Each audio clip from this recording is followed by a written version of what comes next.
Quisiera agradecer a los pastores, a los líderes de esta congregación por la invitación que se nos da y de poder compartir este púlpito desde el cual se ha compartido la palabra de Dios fielmente. Nos da mucha alegría el poder gozarnos junto con ustedes y ver la fidelidad de Dios hacia ustedes. De veras que me da mucho gozo, y cuando regreso a mi congregación allá en Monterrey, siempre le cuento a los hermanos de las grandes cosas que Dios está haciendo por acá. Entonces les mandamos también saludos desde nuestra congregación, la congregación en donde ministro, que se llama Vida Nueva, y también son bienvenidos allá. Cuando quieran visitar, estamos a su disposición. Les voy a pedir que abran sus Biblias en 1 Corintios capítulo 1. 1 Corintios capítulo 1, vamos a estar leyendo algunos versículos en 1 Corintios capítulo 1, del versículo 18 hasta el versículo 24. 1 Corintios capítulo 1, del 18 al 24. Yo lo voy a leer y le voy a pedir que usted me siga con su vista, y terminada la lectura vamos a orar para dar inicio a este mensaje. 1 Corintios capítulo 1, comenzando en el versículo 18 hasta el 24, yo lo leo y usted me sigue con su vista. Dice así la palabra de Dios: porque la palabra de la cruz es locura a los que se pierden, pero a los que se salvan, esto es a nosotros, es poder de Dios. Pues está escrito: destruiré la sabiduría de los sabios y desecharé el entendimiento de los entendidos. ¿Dónde está el sabio? ¿Dónde está el escriba? ¿Dónde está el disputador de este siglo? ¿No ha enloquecido Dios la sabiduría del mundo? Pues ya que en la sabiduría de Dios el mundo no conoció a Dios mediante la sabiduría, agradó a Dios salvar a los creyentes por la locura de la predicación. Porque los judíos piden señales y los griegos buscan sabiduría. Pero nosotros predicamos a Cristo crucificado, para los judíos ciertamente tropezadero y para los gentiles locura, mas para los llamados, así judíos como griegos, Cristo poder de Dios y sabiduría de Dios. Vamos a orar. Te agradecemos, Padre, por la oportunidad que nos das de poder leer este texto y escuchar tu palabra expuesta. Te pido por los corazones de cada uno de mis hermanos aquí presentes, que puedan recibir la palabra y que la puedan recibir con gozo para ponerla en práctica y para la transformación de nuestra vida más a la imagen de tu Hijo Jesucristo. Y es en su nombre que pedimos estas cosas. Amén. El día de hoy, en las iglesias de nuestro país, de nuestro continente, podríamos decir que del mundo, hay confusión en cuanto a qué es el Evangelio. En algunos lugares se piensa que el Evangelio tiene que ver con prosperidad. Si yo prospero, eso es el Evangelio. El Evangelio es que Dios quiere darle a usted más cosas, más carros, más casas, más dinero. Pero eso no es el Evangelio. Algunas otras personas vienen a una iglesia cristiana pensando que el Evangelio es tener una vida perfecta, tener una vida, como dicen a veces, color de rosa, donde nada salga mal. Y se empiezan a enfrentar algunos problemas de la vida y se van desilusionados porque creen que lo que les habían dicho que era el Evangelio no resultó en sus vidas. Para otras personas el Evangelio no es más que una religión. Se cambian de una religión a otra y siguen las cosas que les dicen que tienen que hacer, pero su corazón sigue igual. Y para otros el Evangelio es simplemente hacer el bien. Tú vas a algún lugar, haces el bien a una persona y ese es el Evangelio. Pero ese no es el Evangelio. Esas son algunas de ellas, por lo menos hacer el bien a los demás, son resultados del Evangelio. Y otras cosas que mencioné, como ese Evangelio y la prosperidad, es un falso Evangelio. Pero el Evangelio que vemos en las Escrituras es la proclamación de la salvación en Jesucristo. Es proclamar la salvación en Jesucristo y cómo un ser humano se puede apropiar de los méritos de la vida, de la muerte y de la resurrección de Jesucristo a través del arrepentimiento y la fe. El Evangelio es que usted y yo tenemos que arrepentirnos de nuestros pecados y creer de todo corazón en Jesucristo para recibir la reconciliación con Dios a través de nuestro Señor Jesús. Pero la pregunta es, este evangelio, ¿de qué manera va a llegar hasta los confines de la tierra? ¿Y de qué manera va a llegar a su corazón? ¿Cómo va el evangelio a transformar su vida? Bueno, desde un tiempo para acá, hay algunas personas que han dicho que la predicación ya no es el medio para comunicar el evangelio, porque las personas ya no quieren escuchar predicaciones. Entonces, en algunos lugares se ha quitado la predicación o se ha hecho lo más corta posible y se han puesto otras cosas. Por ejemplo, digamos algún drama o alguna película o algún video. Ahora, no está mal que hayan dramas que nos hablen del evangelio. No es tan mal ver a lo mejor una película cristiana que nos hable del evangelio. Eso tiene su lugar. Pero reemplazarlo con la predicación, ese es un problema. Porque en las Sagradas Escrituras vemos claramente que Dios ha decidido comunicar el evangelio y transformarnos por el evangelio a través de la predicación. El tema que se me ha encargado compartir con ustedes el día de hoy es el poder del evangelio en el púlpito para transformar vidas. Y en este pasaje que acabamos de leer, el apóstol Pablo nos dice claramente que Dios ha decidido salvar al mundo a través de la locura, de la predicación del evangelio.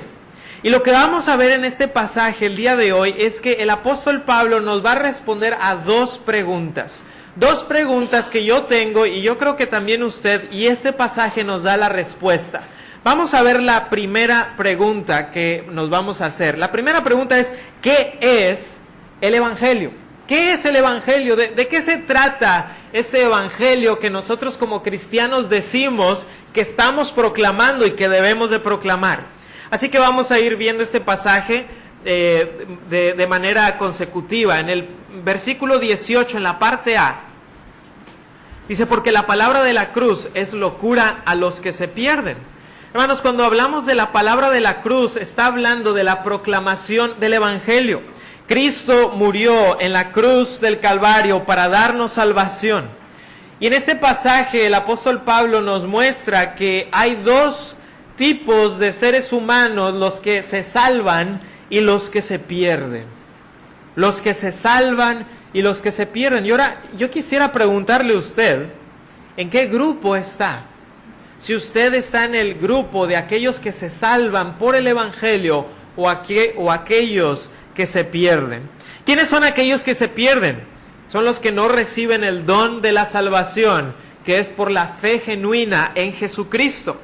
Cada ser humano va por un camino, el de la salvación o el de la perdición. Nuestro Señor Jesucristo en el libro en el Evangelio de Mateo, en el capítulo 7, nos habla de una puerta ancha y de una puerta estrecha. Y nos dice que en esa puerta ancha y por ese camino ancho, mucha gente va caminando y piensa que va bien. Pero hay una puerta angosta y un camino angosto que lleva a la vida y son pocos los que lo hallan. Y cuando nosotros vemos la historia de la humanidad y cuando nosotros vemos inclusive lo que está pasando en nuestro país, y lamentablemente también en muchas iglesias que dicen ser cristianas, es que van por un camino ancho, muy ancho. Y ese camino ancho tiene que ver con ir con la corriente del mundo. Y estos días hemos estado hablando de la iglesia contra cultura. Podríamos decir también la iglesia contra corriente. La cultura y la corriente va hacia un lugar y es un camino muy ancho en donde todo el mundo puede estar. Y de hecho lo que se nos dice el día de hoy es que tú tienes que aceptar todo. Todos los tipos de pensamiento están a la par y tú tienes que aceptar todo. Ahora nosotros como cristianos creemos que debemos de respetar a los demás, pero también mantenemos que la verdad se encuentra en las Sagradas Escrituras. Aquellos que van por el camino de la perdición ven el evangelio como una locura. Hay algunos que dicen creer en el evangelio, pero al final están creyendo en su propio evangelio. No sé si le haya pasado esto a usted, pero a mí sí. que hablas con una persona acerca de lo que la Biblia dice de la salvación y lo que la Biblia dice acerca de la condenación eterna, y te responden algo como: yo no podría creer en un Dios así. El Dios en el cual yo creo nunca podría hacer eso. Y si usted le responde: bueno, pero ¿en base a qué tú crees eso? Bueno, en base a mí mismo, a lo que yo siento, a lo que yo creo, así que Dios debe estar de acuerdo conmigo. Yo pienso estas cosas y Dios debería de estar de acuerdo conmigo, porque si no, yo no creo en un Dios así. Pero saben, el Dios de la Biblia es un Dios que es. Si tú crees o no crees en Él es otra cosa, pero Dios es, y su carácter no se cambia solamente porque nosotros queramos modificarlo. Hay personas que dicen: bueno, yo sí creo en Cristo, yo creo que Cristo es un camino al cielo, pero no es el único. Es como el dicho que dice que todos los caminos de alguna manera te van a llevar hasta Roma, que en aquel tiempo era la capital del Imperio Romano, ¿verdad? Y así también todas las religiones de alguna manera llevan al cielo. Algunos saben más de Dios, algunos saben menos de Dios, y a lo mejor los cristianos saben un poquito más o a lo mejor un poquito menos, pero todos vamos para allá. Y de alguna manera vamos a llegar, aunque sea raspando, pero ahí vamos a llegar. Y la Biblia no dice eso. La Biblia dice que aquellos que se salvan son aquellos que creen en el Evangelio, y aquellos que se pierden ven el Evangelio como una locura, algo de locos. No lo pueden creer, no lo pueden entender y tampoco lo quieren aceptar. Pero dice ese pasaje en la segunda parte: pero a los que se salvan, esto es, a nosotros, es poder de Dios. ¿Quiénes son estos que se salvan? ¿Quiénes son estos que el apóstol Pablo dice nosotros? Bueno, vaya a 1 Corintios, ahí estamos en el capítulo 1 y en el versículo 2. ¿A quién le está escribiendo el apóstol Pablo? Dice: a la iglesia de Dios que está en Corinto, a los santificados en Cristo Jesús, llamados a ser santos con todos los que en cualquier lugar invocan el nombre de nuestro Señor Jesucristo, Señor de ellos y nuestro. Estos son los que se salvan, y esos son los que el apóstol Pablo dice: esto es, a nosotros. ¿Y qué está diciendo el apóstol Pablo? Aquellos que se salvan son todos aquellos que invocan el nombre del Señor Jesucristo. Son todos aquellos que se han arrepentido de sus pecados y han depositado toda su fe genuinamente en Jesucristo y han confiado en el Evangelio bíblico. Y dice en este pasaje que acabamos de leer: son con los que en todo lugar, en cualquier lugar. Cuando usted viaja a otra parte de México y encuentra creyentes, ellos también están aquí. Cuando usted viaja a otro país, si le ha tocado viajar a otro país y se encuentra con un cristiano, inmediatamente uno se identifica. ¿Por qué? Porque tenemos la misma fe, tenemos el mismo amor por nuestro Señor Jesucristo. Para los que se salvan, el Evangelio es el poder de Dios. ¿Recuerdan que dijo el apóstol Pablo? Dijo: porque no me avergüenzo del Evangelio, porque es poder de Dios para salvación a todo aquel que cree, en Romanos capítulo 1 y el versículo 16. Y el poder del Evangelio se demuestra en el acto sobrenatural de la salvación. La salvación, hermanos, es un acto sobrenatural y poderoso de Dios mismo. Usted no se puede salvar por sí mismo. Yo no me puedo salvar por mí mismo. Dios me salva. ¿Sabes? Como si yo estuviera en el fondo del mar, ahogado, muerto, y Dios tiene que sacarme de lo profundo de la mar y resucitarme y darme vida. Yo estaba muerto en mis delitos y pecados, y usted estaba muerto en sus delitos y pecados, pero Dios, que tiene una gran misericordia, Él es quien nos ha salvado. Y esto es algo impresionante. Este es el poder de Dios. Para los que se salvan, dice, esto es a nosotros, es poder de Dios. Dios salva al pecador usando la predicación del Evangelio. El Evangelio es el medio que Dios ha designado para salvar a personas. ¿Sabe? Dios pudiera haber escogido algún otro medio, pero Él decidió. Es el Evangelio a través de la proclamación del mismo.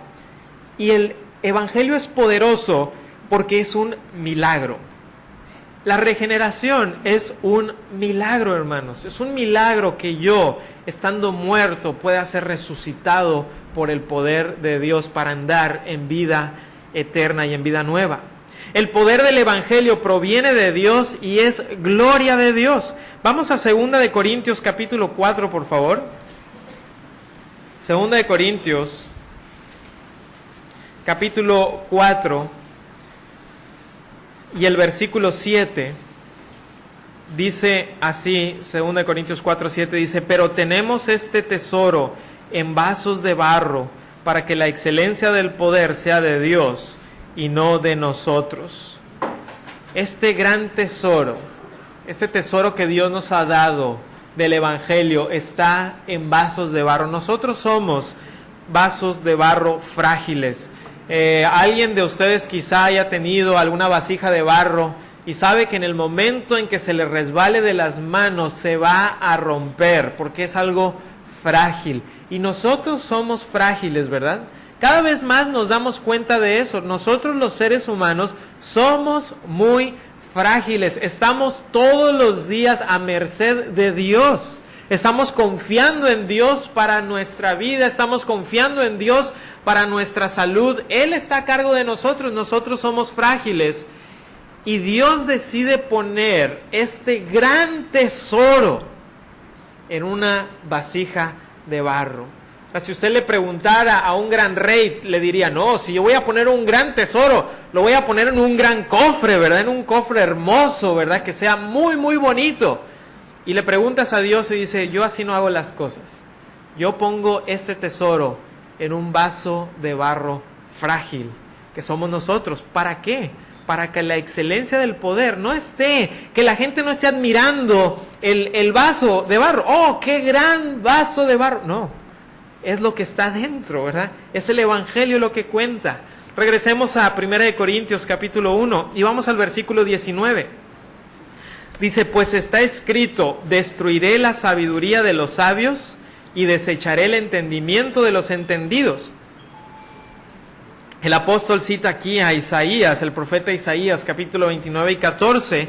Dice en este pasaje, que ahí en 1 Corintios 1:19, que Dios no está en contra de la sabiduría, siempre y cuando sea sabiduría de lo alto, que sea sabiduría que viene de Dios. Por ejemplo, el libro de Proverbios dice que el principio de la sabiduría es el temor de Jehová, y que los insensatos desechan la sabiduría y la enseñanza. Santiago nos dice que si tenemos falta de sabiduría, que la pidamos a Dios, en Santiago 1:5. Lo que Dios detesta es cuando los humanos quieren usar la sabiduría humana como un medio para llegar a Dios. Y lo hemos visto y lo vemos muchas veces en religiones falsas, en filosofías huecas, en razonamientos humanos. Y el ser humano ha hecho todo lo posible, y ahora ya no es para llegar a Dios, sino para convertirse en Dios.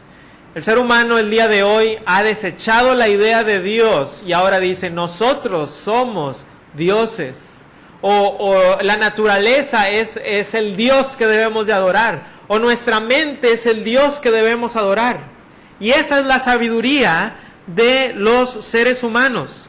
Pero esto no puede salvar. Solamente Cristo salva. Y por eso dice el apóstol que destruiré, dice, la sabiduría de los sabios y desecharé el entendimiento de los entendidos. Esta clase de sabiduría Dios destruye y desecha.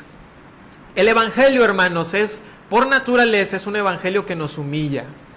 Para poder entrar al reino, uno tiene que entrar humillado, porque el Evangelio nos dice que nosotros, siendo grandes pecadores, rebeldes por completo, sin esperanza, sin Dios, que a nosotros Dios nos rescata y nos saca del pozo y nos saca de donde estamos. Y el Evangelio es por naturaleza un mensaje que debe de humillarnos, y nos humilla porque no hay nada que yo haya hecho. La obra la hizo Jesucristo, y yo me beneficio de la obra de Jesucristo a través del arrepentimiento y la fe en Él. Así que un cristiano orgulloso debería de ser algo que no existiera. ¿Cómo puede ser, verdad, que haya un cristiano que se sienta orgulloso sobre los demás? Más bien, todo cristiano debería de decir, yo fui salvo por pura gracia. Y de esa manera veremos a los demás y compartiremos el Evangelio sabiendo que yo no lo merezco, pero que Dios ha sido misericordioso conmigo. Entonces en el versículo 20 pregunta el apóstol, ¿dónde está el sabio? ¿Dónde está el escriba? ¿Dónde está el disputador de este siglo? ¿No ha enloquecido Dios la sabiduría del mundo? No hay nadie, hermanos, que pueda llegar a Dios a través de su propia sabiduría.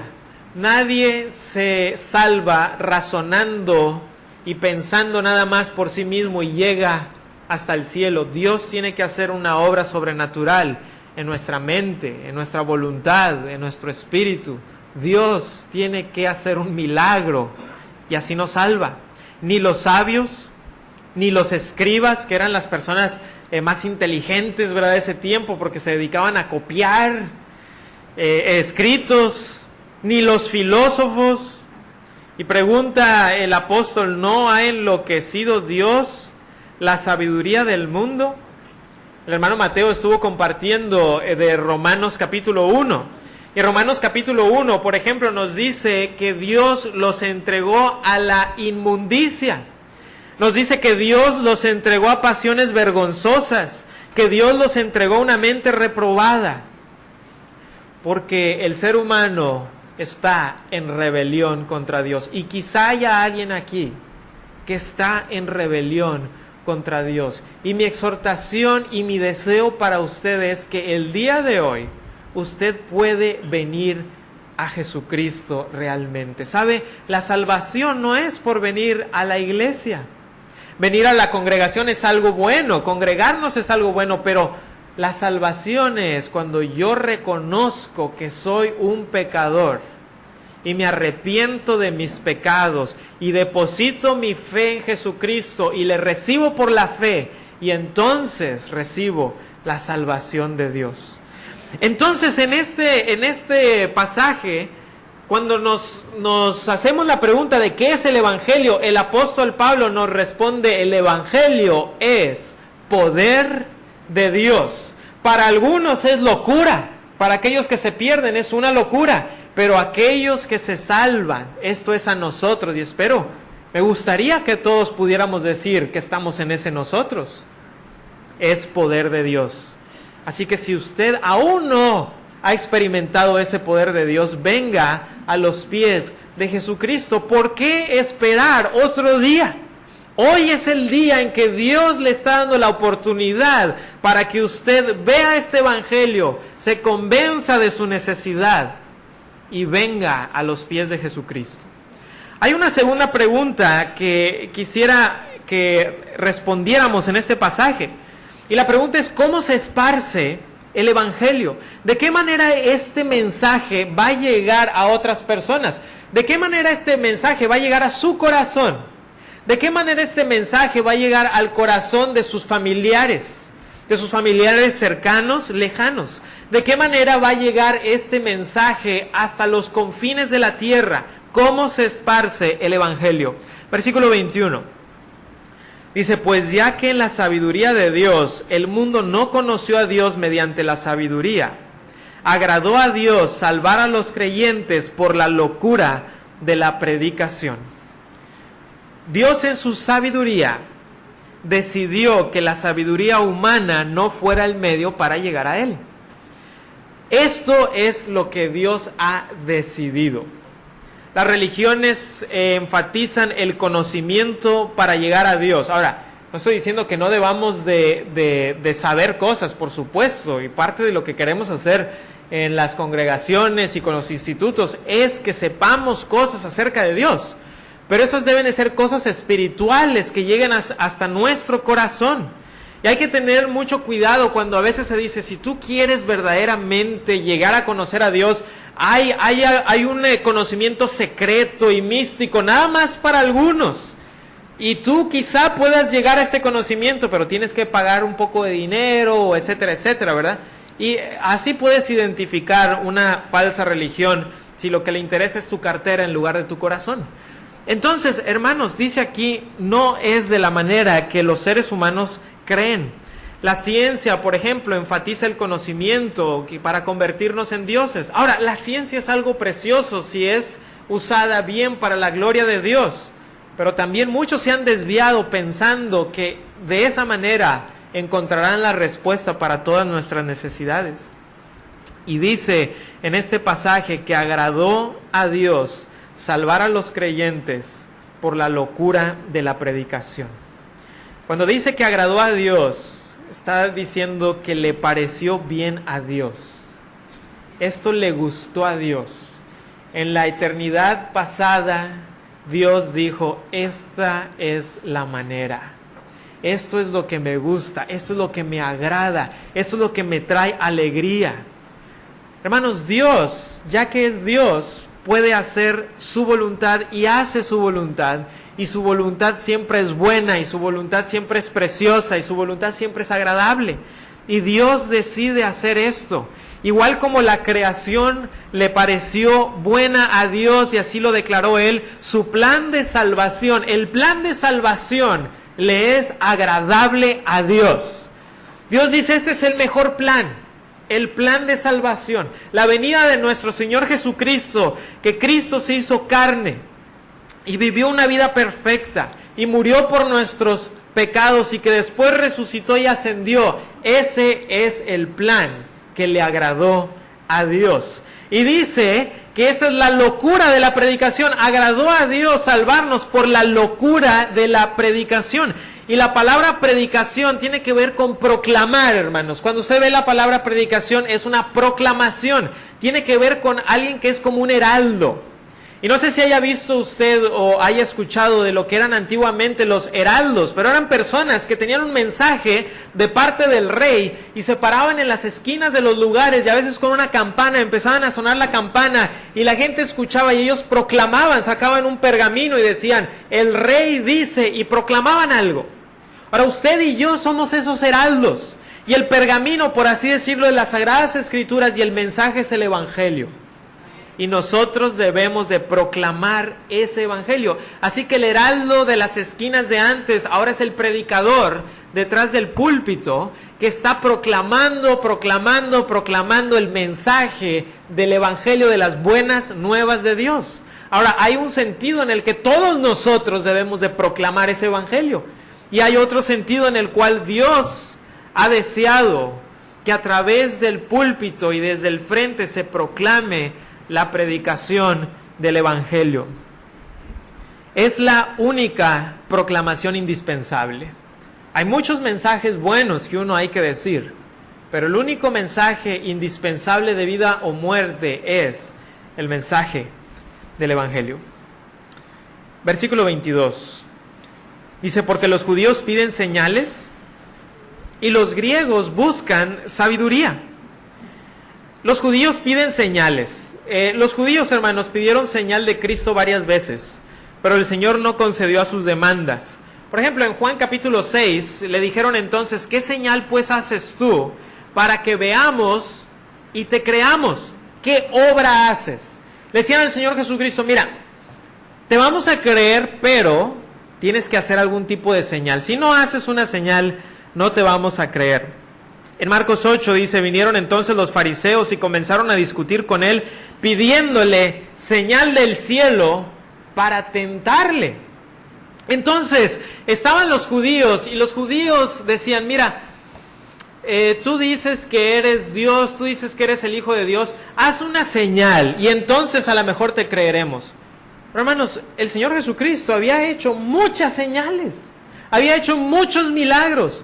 Pero los fariseos y estos hombres aquí, de manera totalmente hipócrita, decían, tal vez si hicieras uno más, entonces te creeremos. Pero lo que vemos en los evangelios es que, por ejemplo, cuando el Señor Jesucristo entra a una sinagoga, todo el mundo está viendo a ver si hace un milagro en sábado. Y cuando lo hace, se enojan con él. O sea que en realidad no era algo honesto. Querían señales y el Señor Jesucristo, cuando lo ponían y le decían, a ver, tú tienes que hacer lo que nosotros te pidamos que hagamos, el Señor Jesucristo no accedía a sus demandas. Jesucristo es Dios y Él decía, yo haré milagros y señales cuando yo quiera hacerlo, porque yo soy Dios, y no accedía a las demandas deshonestas de aquellos que en realidad no iban a cambiar al ver alguna señal. Cristo le dijo a Tomás, quien demandaba ver al Señor Jesucristo, Cristo le dijo, porque me has visto, Tomás, creíste. Bienaventurados los que no vieron y creyeron. Hay gente que, como los judíos, pide señales. El día de hoy hay personas que dicen, yo creeré en Dios, pero tengo que ver algún tipo de milagro, tengo que ver algún tipo de señal, algo extravagante, y entonces creeré en Dios. Y en una ocasión estaba viendo en un lugar en donde una persona decía, mira, voy a poner esto aquí, y si Dios lo mueve del lugar, entonces voy a creer. Y yo pensaba, ese tipo de arrogancia, el decir que Dios tiene que acceder a mis demandas porque yo soy el que le doy órdenes. No, hermanos, Dios ya ha decidido el cómo. Y Dios ha dicho, es a través de la predicación. ¿Recuerdan aquella historia del rico y Lázaro, verdad? Y decía ese hombre, no, que mándalo para que le diga a mis hermanos, porque si él va y resucita, entonces van a creer. ¿Y qué le contesta Abraham en esta historia? A los profetas y a Moisés tienen, que los escuchen. Hermanos, eso quiere decir, tienen la Biblia, tienen la palabra de Dios, tienen el Pentateuco, tienen todos los profetas, que oigan la palabra. Pero la gente dice, no, si yo viera algo extravagante, entonces creeré. Pero ¿saben cómo sabemos que eso no es cierto? Porque Jesucristo hizo muchas señales y le crucificaron. Los apóstoles hicieron señales y le crucificaron, y algunos de ellos, inclusive eso, como se dice que a Pedro, pero murieron por este mensaje. ¿Por qué? Porque la predicación y el poder está en la locura de la predicación del Evangelio. Y dice en este pasaje que los griegos buscan sabiduría. Los griegos buscan sabiduría. Cuando el apóstol Pablo estuvo allá en Atenas, se nos dice en el libro de los Hechos, que los atenienses y los extranjeros residentes ahí en ninguna otra cosa se interesaban, sino en decir o en oír algo nuevo. Es decir, como que ya estaban bien aburridos. Y decían, a ver, lo único que nos interesa es que alguien nos diga algo nuevo, ¿verdad? Queremos un poquito más de conocimiento. Y el día de hoy hay muchas personas que están en esa categoría. Yo creeré solamente si veo algo extraordinario. Ahora, si veo algo extraordinario, a lo mejor así voy a creer. Hay otros que dicen, mira, yo lo que quiero es más intelecto. Yo quiero saber y saber y saber más cosas. Y a lo mejor así yo creeré. Pero tampoco. Porque al reino no se llega con el poder de mi mente. Versículo 23. Dice, pero nosotros predicamos a Cristo crucificado, para los judíos ciertamente tropezadero y para los gentiles locura. Los creyentes, usted y yo, debemos de predicar no señales ni sabiduría humana, sino el Evangelio de Cristo crucificado. Dice que para los judíos ciertamente un tropezadero, era algo ofensivo. Los judíos no querían un rey que les quitara la esclavitud. Los judíos estaban pensando, ellos querían un rey, pero que les quitara la esclavitud de Roma. Pero Jesucristo quería quitarle la esclavitud de su corazón, de su pecado. Los judíos no querían un Mesías crucificado, no querían creer en algo así. Para los gentiles era locura. La cruz era una muerte humillante, reservada para lo más vil. Ellos decían, los gentiles decían, un Dios crucificado, eso es imposible. No podemos creer en un Dios crucificado. El día de hoy no nos damos cuenta, quizá porque ya ha pasado mucho tiempo, de lo horrible que era la crucifixión. Pero imagínese usted regresar a su aldea, por ejemplo, en aquel tiempo, y para entrar a su aldea que haya crucificados de un lado y por el otro, desnudos, sangrando, en agonía, y a la mayoría de ellos usted los conoce, son sus vecinos, son sus familiares, era algo vergonzoso, y si usted quisiera bajarlos de la cruz no podía porque estaban siendo resguardados, así que morían una muerte lenta, vergonzosa, y bastante dolorosa también. Y entonces, en ese tiempo decían los gentiles, no, ¿cómo puede ser un Dios crucificado? Eso no es algo en lo cual yo pueda creer. ¿Sabe? En la historia se encontró un relieve, se le llama el grafiti de Alexámenos, es una de las descripciones más antiguas que se ven del cristianismo, hechas por paganos, por cierto. Y este grafiti de Alexámenos tiene más o menos unos 1800 años desde que se hizo y se encontró, unos arqueólogos lo encontraron. Y hay una persona que es como un cristiano y está así como que medio dibujado, como si fuera en una pared o en piedra. Y está ahí este personaje que se llama Alexámenos y hay una inscripción que dice: Alexámenos adora a su Dios. Y está una cruz y está una persona crucificada, pero lo que está crucificado es como si fuera un asno. Y lo que estaban tratando de decir los romanos es: el Dios al cual ustedes adoran nos da risa.